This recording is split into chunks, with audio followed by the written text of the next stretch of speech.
In this video, Jennifer and I are going to talk about relationships as it related to working in our real estate business for the past 20 years. Hi, I'm John. And I'm Jen.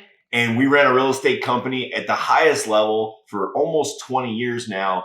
And what we wanted to do in this video is really just talk about relationships. Relationships with your clients, relationships with your people that work with you, and really just talk about, like what we see as being one of the most important things when it comes to running a successful real estate company. I think that one of the reasons that we were so successful is because we were very conscious of the relational aspect, not only with clients, but even more so with our team and our affiliates. Because to us, once we exited production, our team and our affiliates were our client, essentially. And then so let's back up a minute and hey, we both got black t-shirts on. I know. He was like, we got to shoot a video. So I was like, okay. And then we both showed up and we were like, and it matches our awesome Yellowstone print in our dining area. Anyway, I digress. So in the beginning, it's you and you're trying to get your sales up. And it's really the relationship or really the relationships you have with your clients, the buyers and sellers that you're doing business with. Mm-hmm. It starts to get into affiliates if you start to do sales early on. Or if just the people in your office, like what, are you with a brokerage? Yeah, but what's important, like when you think of relationships with clients, mm-hmm. where do you see other agents maybe miss the mark? Like, what's important when it comes to relationships with your clients? Well, I think it's important to understand what's important to them. So I know a lot of times, we'd be working with someone and sometimes what they say and what they want are two completely different things. And it's kind of like being able to read between the lines and, extract the true meaning, especially when you're dealing with a partnership of any sort where there's two people involved. So, trying to massage both, so that both people are getting what they want if it's like not in alignment. One of the things that you're really good at when it comes to client relationships is really knowing about them. Mm-hmm. I think if our goal is just to serve our client and sell them a house or list and sell their house, and we don't actually get to know them, there is no relationship there. Right.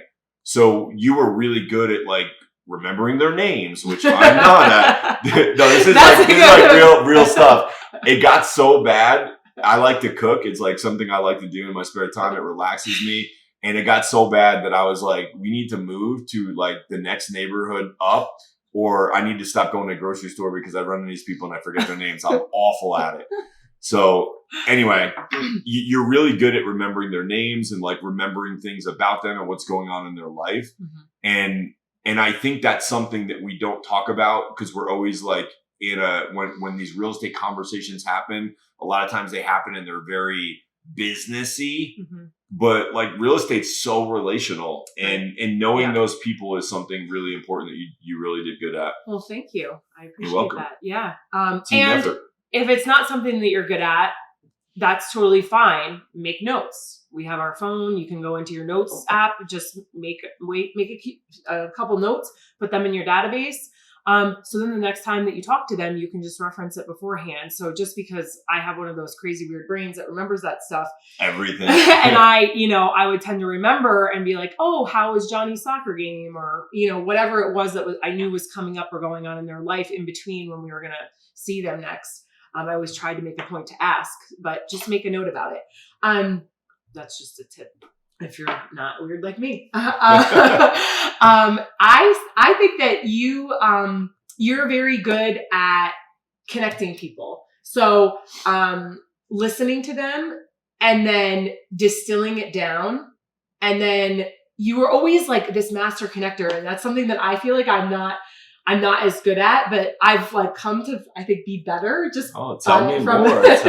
Just from being around you. But, for instance would be you have a client and they mentioned something about, their kid wanting lessons for piano or something, just as like a, for instance. And then like the next day or a couple of days later, we'd be at something, and then somehow like something about a piano teacher would come up, and then you'd be like, oh my gosh. And then you would text them immediately and be like, hey, I got a resource for you or whatever. And I just feel like it was like in every area, you were like so good at that, and like really paying attention and listening for those opportunities to be able to connect and match people. Yeah, I think it's like, you as an agent, you always want to be adding value. Mm-hmm. So, the best question that I ever heard in business was, why should I do business with you over everybody else or nobody at all? Because let's be honest, guys, like, the seller can choose to list with you, any other real estate agent, or nobody at all on for sale by owner it. Mm-hmm. So, if that's the main question at the root of any service-based business like real estate, then what are you doing to add value so that you're adding more than everybody else? So that you're not just providing the bare minimum. Like one of those pet peeves that I have in the real estate industry is like somebody's slogan is like honesty and great work ethic. Well, like it can't really be a slogan. It can't be a value add if it's already an expectation. Mm-hmm. And I think like everybody expects like, hey, you're going to be honest with me. You're going to work hard. Like I'm going to pay you a lot of money. Right. But your value adds have to go above and beyond what is their common expectation. So really interesting. I just wanted to point out what came to me while you were saying that is both items are listening. So I listen really well, and I like put it in the memory bank, and then I'm able to bring it up. And then you were like listening to figure out how to connect people, but they both were. That's cool. Yeah. That's a good dot connector right there. All right. So when it comes to clients, like, being relational with them, being intentional in that relationship, let's shift gears for a second. As you grow your sales, you're going to start to, do more business, have more contact with your affiliates, and your main team, if you will, when it comes to real estate is going to be your mortgage broker, your title company, your home inspector, your handyman, your contractor. Like, what are things that you can do to build relationship with that team? Mm-hmm. Well, you could do events. We used to, one of the first things that we ever did was a monthly happy hour. We invited our affiliates, and I think we only had like 2 agents at the time, but it was our contractor that we used. He would do, like desktop quotes. If we had like an inspection report come back, we would just send him the inspection report, and he would do a desktop estimate. So like him, lender, insurance agent is a good one. Mortgage broker, closing attorney, title company. And we just did that. And it was not only good for us because we were building a relationship with them, but it was solidifying their relationship with the other people, because then they were going to be working with them and they were able to grow their businesses B2B, I think, like insurance and attorney. And I think it also, showed our affiliates, our core team, that we were serious about this business. Like we were going to do it at a high level, and we were going to serve people differently than everybody else.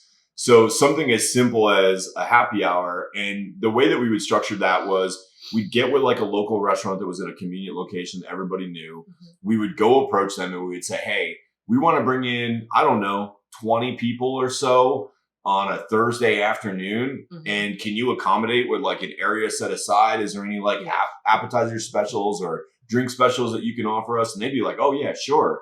And we would just do that with a couple different places. And it was really cool because a lot of times in these types of things, the people that go, of course, they're going to get value and connection and all that. But the invite for the person that doesn't go is also very powerful. Right. There's a subconscious like appreciation that happens when you're inviting your list, your current clients, the people you're doing business with, your past clients. Hey, come out to this free happy hour event that we're doing this Thursday. It shows them that you're serious and you're in the game. Mm-hmm. So that was super cool. And you appreciate them. And like you said, even if they don't come, it's another touch. So it's just another time for you to reach out to them, have some communication, stay in front of them, be at the top of their mind.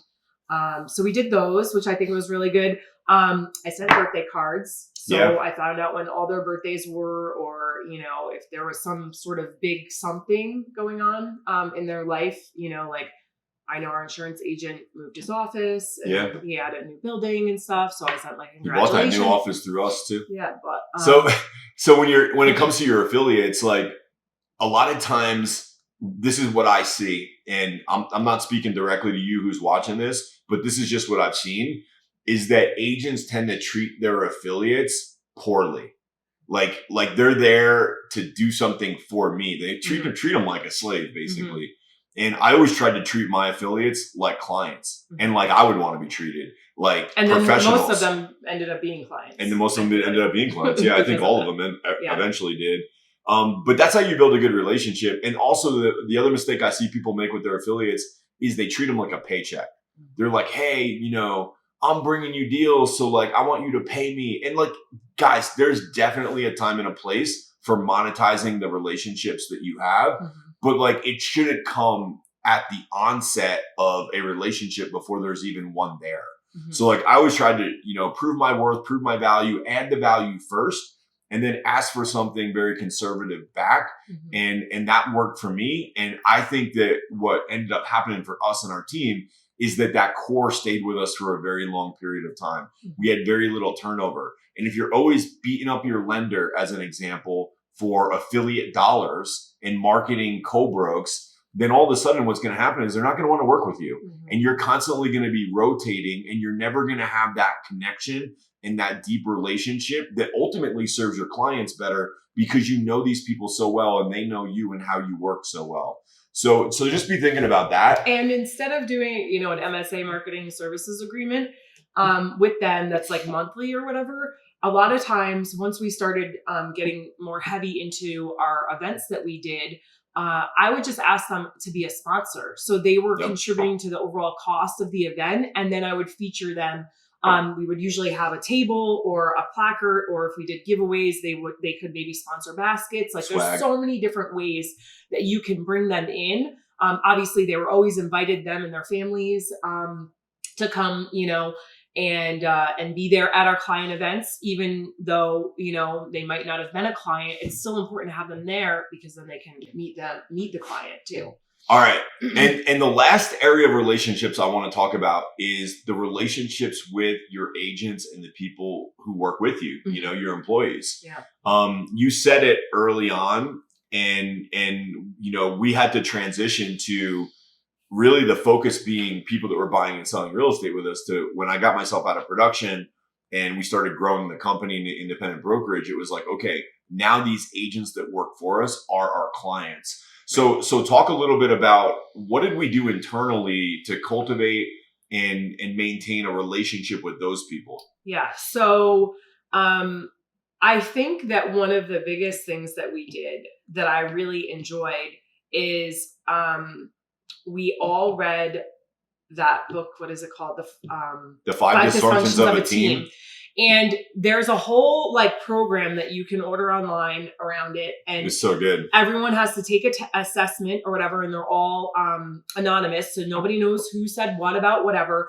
But it kind of it got all the skeletons out of the closet, or brought everything out from under the rug, and it leveled the playing field so that we weren't up here. And then sometimes your employees feel like, oh, well, they're the boss, or I can't talk to them about this or whatever. But I feel like our culture was never better than the few years after we did that. And so, I definitely recommend it.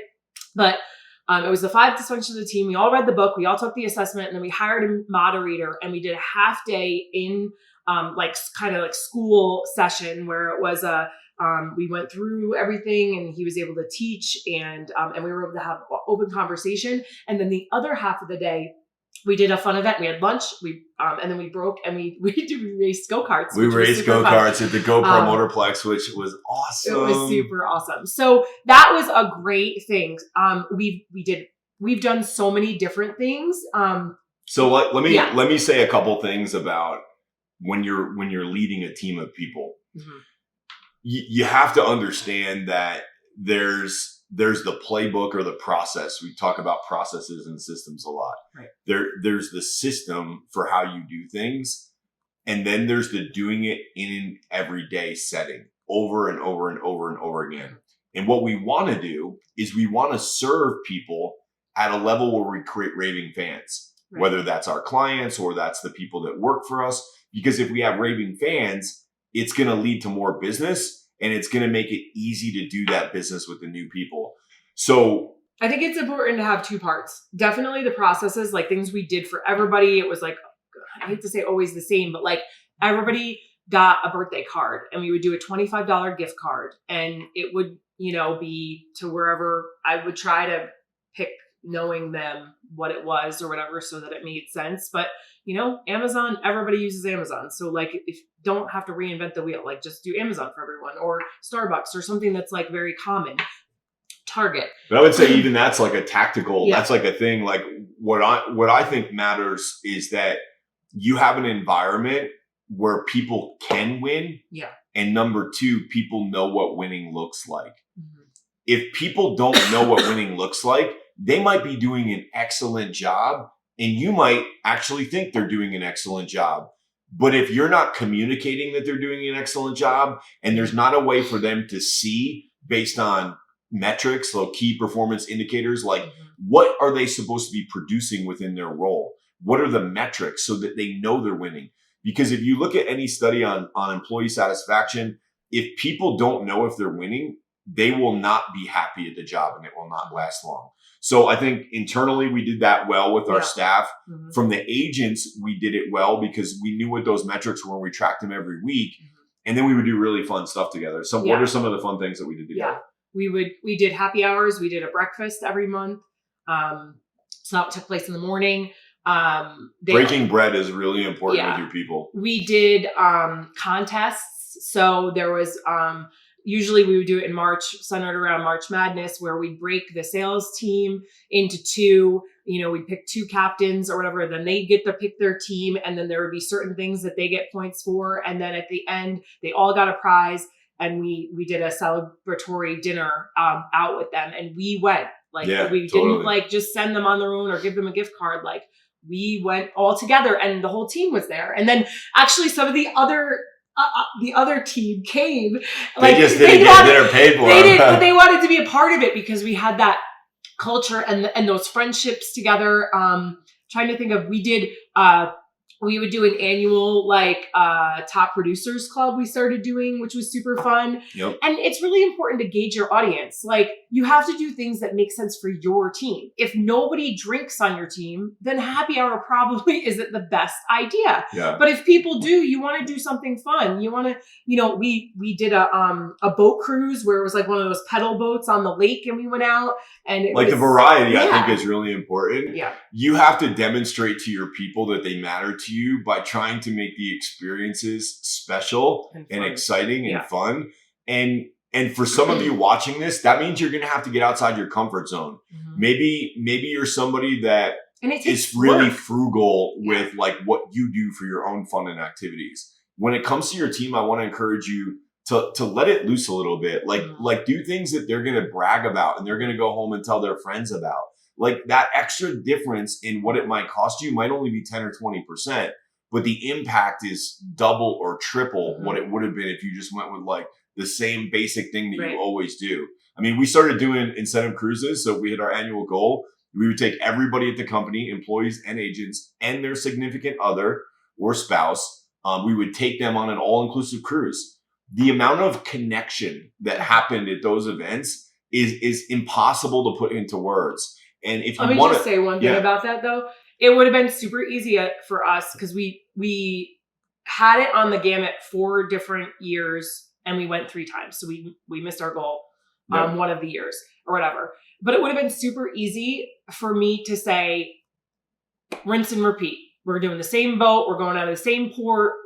It's, so easy. It's already done. Like I've created the system or whatever.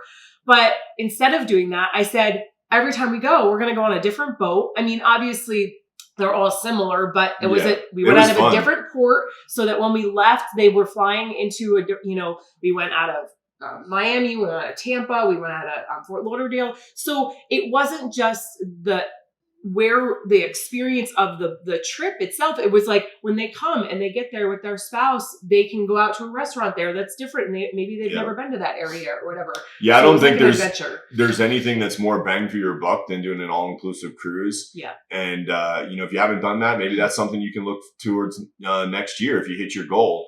But I think at the end of it, like what I wanted to leave you guys with, and was just share from our hearts, like what we did and how we approached it. And what I think you would get value out of is taking some time to journal and think about what is it that you're doing intentionally, proactively to really build relationships with your clients that are buying and selling homes. What are you doing to build relationships with your affiliates? And then what are you doing to build relationships with your staff and agents? Mm-hmm. And maybe it's just practically adding one thing to each one of those categories. Mm-hmm.